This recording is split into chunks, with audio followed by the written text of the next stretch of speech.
Selamat malam Bapak Ibu Saudara-saudariku yang terkasih dalam Tuhan. Selamat datang dalam permenungan kita di hari yang ke-24 bulan Oktober, bulan Rosario ini.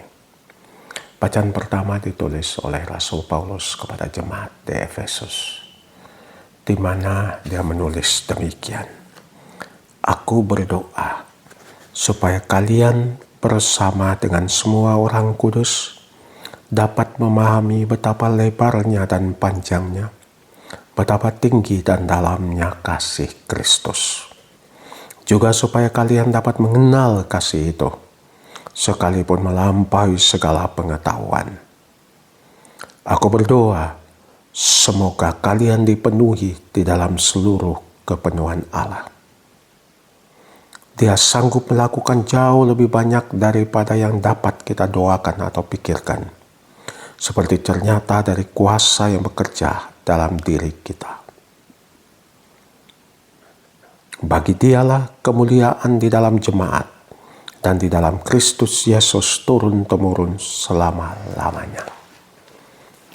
Surat yang berisikan ungkapan kasih, doa seorang bapa, seorang pemimpin kepada anak, kepada murid, kepada pengikutnya. Satu doa yang lahir dari satu pengalaman pribadi Paulus sendiri. Pengalaman perjumpaannya dengan Yesus di jalan ke Damaskus. Bagaimana Tuhan menuntun dia, pelan-pelan membuka matanya. Menuntun dia bukan hanya sekedar menuntuni dia, tapi melindungi dan menjaga dia di dalam perjalanan misinya. Maka meskipun dia berada di dalam penjara, dia tidak pernah melihat penjara itu sebagai satu hukuman atas dosa dan salahnya. Tetapi dia melihat penjara menjadi kesempatan bagi dia juga di penjara untuk memberi kesaksian kepada sipir, kepada pengawal, kepada semua orang dalam penjara tentang kasih Allah itu. Bagi Paulus, kasih Allah yang dia alami itu adalah kekuatan, adalah semangat, adalah energi yang memberikan dia semangat, keberanian, kekuatan. Paulus tahu bahwa membiarkan kasih Allah hidup dalam dirinya berarti dia harus melepaskan banyak hal. Egonya, marahnya, apa saja dia harus lepaskan. Supaya kasih Allah itu semakin bertumbuh dalam dirinya.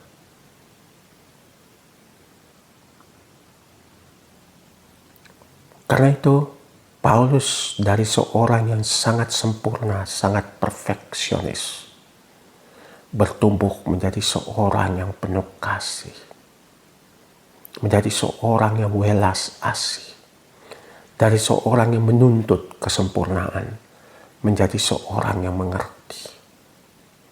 Semua itu juga menjadi suatu pengalaman pribadinya, bagaimana Tuhan membentuk dan memproses dia. Membentuknya menjadi seorang rasul.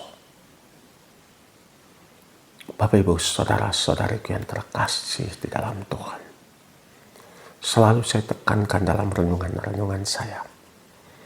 Kalau ada kasih, lalu apa sih yang perlu kita takuti dalam hidup?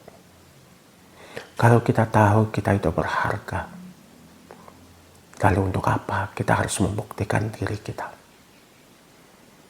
Kalau kita tahu kita diterima dengan tulus, lalu untuk apa kita harus berperang, bersikut-sikutan untuk mendapatkan tempat khusus dan perhatian khusus? Ketika kita punya kasih, lalu semua yang kita lihat berbunga-bunga. semua yang kita lihat meskipun menyakitkan, menjadi momen bagi kita untuk bertumbuh, menguatkan, beriman, berserah, dan berakar di dalam Tuhan itu. Itulah yang Yesus tekankan dalam bacaan Injil hari ini. Makanya pilihan itu ada pada kita. Pilihan untuk membiarkan kasih Allah itu semakin menyala dalam diri kita. Atau kan membiarkan kasih Allah yang seperti nyala api itu menjadi dingin dan padam. Bacaan Injil hari ini mengatakan, dan bagi saya itu sesuatu yang amat membuat saya shock, membuat saya terperangah. Kok Yesus yang katanya sebagai Raja Salem, Raja Damai itu, yang ingin datang membawakan damai, tetapi dalam bacaan Injil hari ini dia bilang, aku datang melemparkan api ke bumi, dan betapa aku dambakan agar api itu selalu menyala. Kalian sangka aku datang membawa damai ke bumi? Bukan damai, melainkan pertentangan. Ya, kasih yang tulus, setulus apapun, selalu akan ada penolakan. Selalu akan ada yang tidak mau menerima ketulusan hati itu. Bahkan menghina.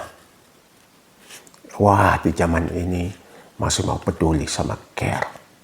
Di zaman edan ini, kita seharusnya gak usah pusing apapun juga. Yang penting aku bahagia. Yang penting aku senang. Gak peduli apa-apa sama orang lain. Memangnya gue pikirin. Itulah dunia sekarang ini. Dunia yang semakin ego. Kita ngomong soal dinasti. Kita ngomong soal kuasa. Kita ngomong soal keluarga. Tapi apapun itu, dunia kita sekarang ini menjadi dunia yang ego. COVID membuat kita tiba-tiba menyadari bahwa kita butuh satu sama lain. Tapi itu cuma mimpi. Setelah COVID lewat, kita menjadi semakin beringas. Semakin berusaha untuk saling menjegal dan menghancurkan satu sama lain. Lihatlah pemilu sekarang ini. Sahabat kental menjadi musuh bebuyutan. Orang baik dibully sehabis-habisnya. Nah, itulah dunia kita ini. Dan di dalam dunia kita ini, kita harus memilih untuk tetap baik, untuk tetap mengasihi. Ketika kita punya banyak alasan untuk marah, untuk melampiaskan kemarahan, karena perlakuan yang tidak adil yang kita hadapi dan alami. Dan itu yang paling sulit. Dan itulah satu pertentangan yang Yesus katakan. Tetapi kalau kita mau menjadi pengikut Kristus, kita harus tetap tersenyum di tengah kegetiran dan kepahitan. Bukan karena kita seorang masokis, seorang yang menikmati penderitaan. Tidak. Tetapi karena kita percaya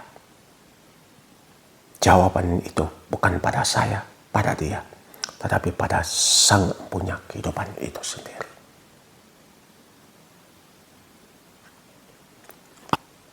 Segala yang saya hadapi, betapapun menyakitkan, bukan untuk menghancurkan saya, tetapi semakin membuat saya untuk semakin merunduk, semakin melihat pada hati saya yang paling dalam, mengevaluasi setulus dan sebaik apa hati saya. Apakah hati saya baik dan tulus ketika saya mendapat semua perlakuan baik? Bagaimana ketika perlakuan yang tidak baik? Maka kasih itu adalah satu pilihan yang terus-menerus.